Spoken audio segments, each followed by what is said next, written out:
Hello भाई लोग, नमस्ते। आज आपको देखने वाला है फास्ट वंदे जनसाधारण एक्सप्रेस। तो भाई ये वीडियो बना रहे धनपुर हो। से थैंक यू आनंद भाई, विहार थैंक यू। टर्मिनल जाएगा। इसका एक बड़ा फायदा है, वो लोकोमोटिव को होस और पोल द्वारा डिवाइड हुआ आगे तरफ और पीछे तरफ खींच सकता है। मेमू ट्रेन जैसा वंदे भारत जैसे भी आगे खींच सकता है, पीछे भी खींच सकता है। WP5 द्वारा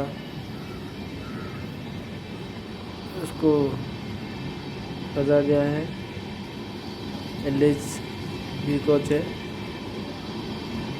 LH कोच तो आपको मालूम होगा, बहुत अच्छा कोच है, नीट एंड क्लीन है। बहुत कम समय में पहुंच सकता है स्टेशन में। अच्छा लग रहा है नया ट्रेन देखने के लिए। ये जय श्री राम, पूरा राम बना दिया ट्रेन। भाग गया ट्रेन, बहुत स्पीड हो गया तुरंत भाई, 5 सेकंड में ज़्यादा स्पीड हो गया। 1 मिनट में 120 और ऊपर ज़्यादा चला गया।